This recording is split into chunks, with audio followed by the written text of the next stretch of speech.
Hello friends, welcome back to our channel.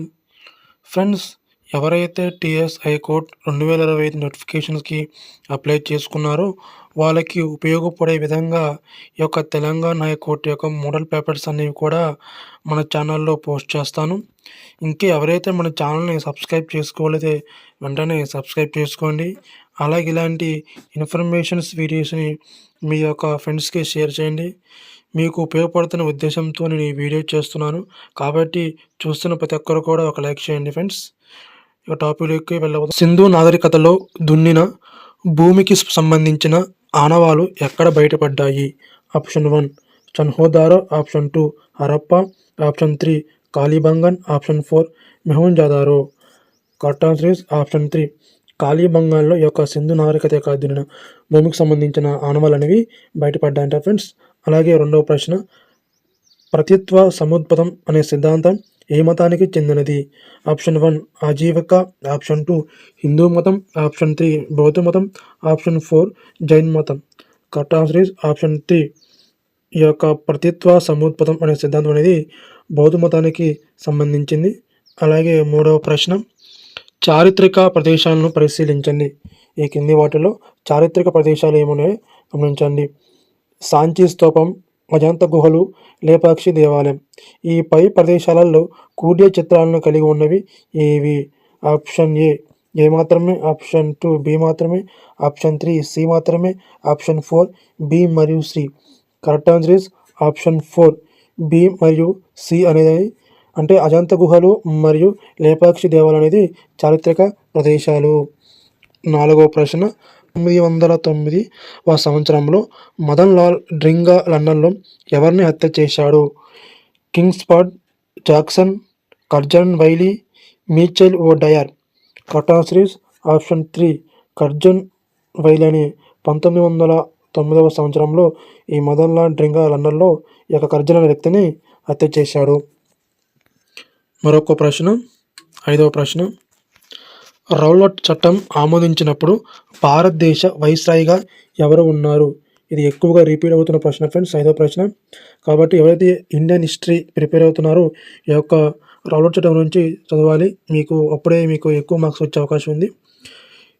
ఈ యొక్క first option వచ్చేసి lord Wavell, second option lord Irwin, third option lord Chelmsford, option 4 lord Reading. Rowlatt చట్టం ఆమోదించినప్పుడు భారతదేశ వైస్రాయిగా ఎవరు ఉన్నారు అంటే ఆప్షన్ 3 లార్డ్ చేమ్స్ఫర్డ్ గారు ఈ యొక్క వైస్రాయిగా పనిచేశారు. అలాగే ఆరో ప్రశ్న, భారత శ్రమజీవి అనే మాసపత్రికను స్థాపించింది ఎవరు? Option 1 Bipin Chandrapal, option 2 Dinabandhu Mitra, option 3 Surendranath Banerjee, option 4 Shashipada Banerjee. Correct answer is option 4 Shashipada Banerjee గారు ఈ యొక్క భారత శ్రమజీవి అనే పత్రికను స్థాపించారు. అలాగే ఏడవ ప్రశ్న, భారతదేశంలో రచించబడిన చివరి బౌద్ధ సాహిత్య గ్రంథం ఏది? ఇది కూడా ఎక్కువసార్లు రిపీట్ అవుతున్న ప్రశ్న ఫ్రెండ్స్. దీనికి మీకు ఈ యొక్క ఆన్సర్ అనేది మీకు ఇస్తున్నాను. ఎవరైతే దీనికి ఆన్సర్ కరెక్ట్ ఆన్సర్ ఇస్తారో మీకు ఒక చిన్న బహుమతిని ఇస్తాను. కాబట్టి ఈ యొక్క ఏడవ ప్రశ్నకి మీ యొక్క ఆన్సర్ని కొంత కామెంట్ చేయండి. ఓకేనా ఫ్రెండ్స్? ఇంకా చూస్తున్న ప్రతి ఒక్కరు తప్పకుండా లైక్ చేయండి. ఇలాంటి ఇన్ఫర్మేషన్ వీడియో మీకు నచ్చిందంటే లైక్ చేయండి ఫ్రెండ్స్, లేదంటే లేదు. కాబట్టి చూస్తున్న ప్రతి ఒక్కరు కూడా నచ్చితేనే ఒక లైక్ చేయండి, అలాగే సబ్స్క్రైబ్ చేసుకోండి. ఇలాంటి వీడియోస్ మీకు ఉపయోగపడుతుంటే మీ ఫ్రెండ్స్ అండ్ ఫ్యామిలీకి షేర్ చేయండి. అలాగే 8వ ప్రశ్న, క్రీస్తు పూర్వం 6వ శతాబ్దంలో విలసిల్లిన 16 మహాజనపదాలలో శక్తివంతమైన 4వ జనపదాలలో ఒకటైన అవంతి రాజధాని ఏది? Option 1 Pataliputra, option 2 Ujjayini, option 3 కురుక్షేత్రం, option 4 Takshashila. Correct answer is option 2 Ujjayini. 9వ ప్రశ్న, భారతదేశానికి పశ్చిమంగా ప్రవహించే అతిపెద్ద నది ఏది? ఇది కూడా ఈ యొక్క జోగ్రఫీ నుంచి వచ్చే ప్రశ్న. ఓకేనా? ఇండియన్ జోగ్రఫీ అలాగే తెలంగాణ జోగ్రఫీ ఖచ్చితంగా చూసుకోవాలి. భారతదేశానికి పశ్చిమంగా ప్రవహించే అతిపెద్ద నది ఇది.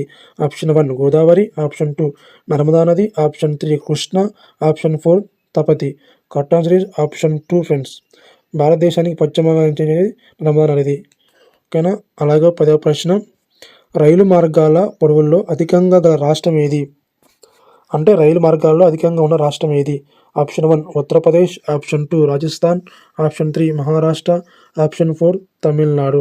కరెక్ట్ ఆన్సర్ ఈస్ ఆప్షన్ 1 ఉత్తరప్రదేశ్లో ఈ యొక్క రైలు మార్గాల పొడవు అనేది ఎక్కువగా ఉంటుంది. 11వ ప్రశ్న, క్షీర విప్లవం పితామహుడు ఎవరు? Option 1 Raman Kurien, option 2 Ramanath Krishnan, option 3 Verghese Kurien, option 4 JM Joseph. Correct answer is option 3 Verghese Kurien గారు ఈ క్షీర విప్లవ పితామహుడు. అలాగే 12వ ప్రశ్న, చెరుకు పంటకు కావలసిన అనుకూలతలలో సరైనవి ఏవి? ఆప్షన్ 1 21 degrees నుండి 27 degrees ఉష్ణోగ్రత ఉంటుంది. ఆప్షన్ బి 75 సెంటీమీటర్స్ నుండి 100 సెంటీమీటర్ల వరకు వర్షపాతం ఉంటుంది. ఆప్షన్ సి సారవంతమైన నల్ల నేల కలిగి ఉంటుంది.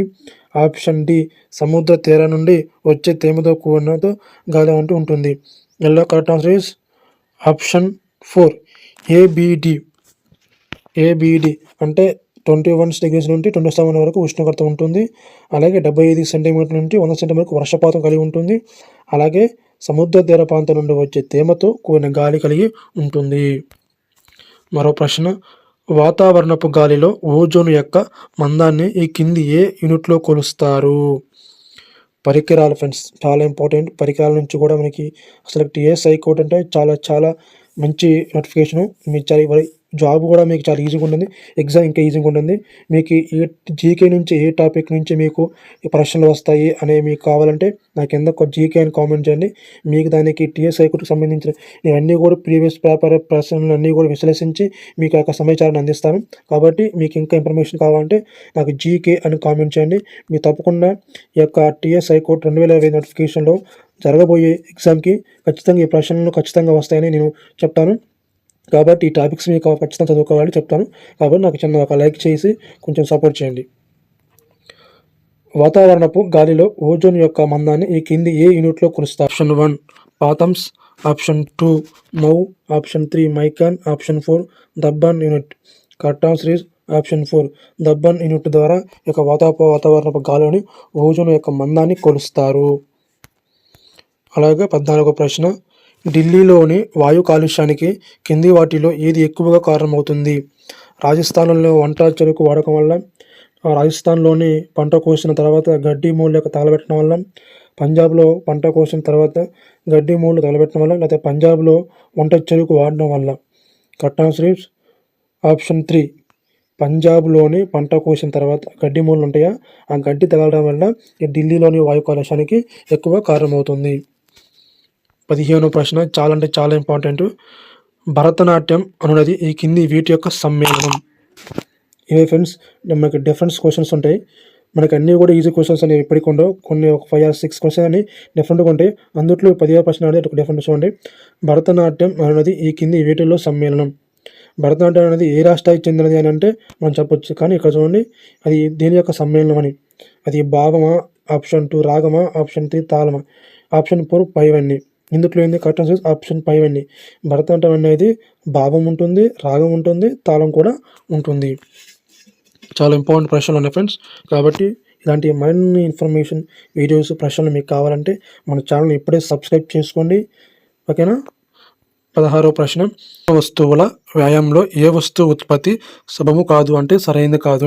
ఆప్షన్ 1 నిత్యావసర వస్తువులు, ఆప్షన్ 2 ఆహార వస్తువులు, ఆప్షన్ 3 భారీ వస్తువులు, ఆప్షన్ 4 పైవన్నీ. కరెక్ట్ ఆన్సర్ ఈస్ ఆప్షన్ 3 భారీ వస్తువులన్నీ కూడా ఈ యొక్క వ్యాయామంలో సరైనది కాదు అని అర్థము. 17వ ప్రశ్న, మహావీరాచార్యులు రచించిన సార సంగ్రహ గణితం అనే సంస్కృత గణిత శాస్త్రాన్ని తెలుగులోకి అనువాదించిన కవి ఎవరు? Option 1 Vaddanna, option 2 Vemulawada Bhimakavi, option 3 Pavuluri Mallanna, option 4 Nanne Chodudu. Correct answer is option 3 ఈ యొక్క మహావీరాచార్య యొక్కలో రచించిన సార సంగ్రహం అనే గణితమును సంస్కృతిలోకి అనువాదించింది పావులూరి మల్లన్న గారు. అలాగే 18వ ప్రశ్న, గవర్నర్ జనరల్ పదవిని మొట్టమొదటిసారిగా ఏ చట్టం ద్వారా ఏర్పరిచారు? ఫ్రెండ్స్, ఇది మళ్ళీ రిపీట్ అయిన ప్రశ్న. కాబట్టి ఆధునిక భారతదేశ చరిత్రలో ఇండియన్ హిస్టరీ నుంచి ఈ యొక్క ప్రశ్నలు రిపీట్ అవుతున్నాయి. కాబట్టి ఖచ్చితంగా మీరు చూసుకోవాలి.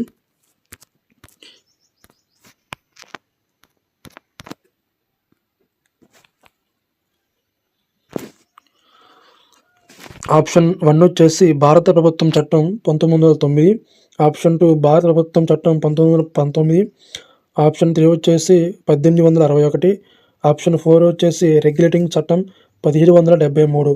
Correct answer is option 4. Regulating చట్టం ద్వారా ఇక గవర్నర్ జనరల్ పదవిని మొట్టమొదటిసారిగా 1773 సంవత్సరంలో రెగ్యులేటింగ్ చట్టం ద్వారా ప్రవేశపెట్టారు.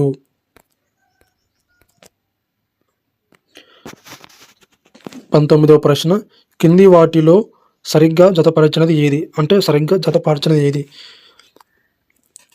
ఈ civil procedure code CPC 1859, Indian civil code IPC 1860, criminal procedure code CrPC 1861. Option 4 అన్నీ సరైనవే. 19 ఆప్షన్ 1 ఫ్రెండ్స్, ఈ యొక్క అన్నీ కూడా సరైనవే. అలాగే 20వ ప్రశ్న, రాజ్యాంగంలోని 3వ భాగంలో ఏ నిబంధనలు కార్యనిర్వహణకు వర్గాన్ని అదుపులో ఉంచుతుంది? ఆప్షన్ 1 నిబంధన 20, ఆప్షన్ 2 నిబంధన 21, ఆప్షన్ 3 నిబంధన 22, ఆప్షన్ 4 నిబంధన 23. Correct answer is option 2. Option 2 అనేది ఈ యొక్క నిబంధన 21 అనేది రాజ్యాంగంలోని 3వ భాగంలో కార్యనిర్వాహక వర్గాన్ని అదుపులో ఉంచుతామని తెలుపుతుంది. ఇవి ఫ్రెండ్స్ ఈరోజు Telangana high court previous and model papers ప్రశ్నలు. ఈ 2020 నోటిఫికేషన్కి మీరు తప్పకుండా జాబ్ కొట్టాలంటే అండ్ ప్రశ్నలు మీరు ప్రాక్టీస్ చేయాలి. ప్రాక్టీస్ చేస్తేనే మీకు సబ్జెక్ట్ మీద గ్రిప్ వస్తుంది. అప్పుడు మీరు జాబ్ కొట్టగలరు.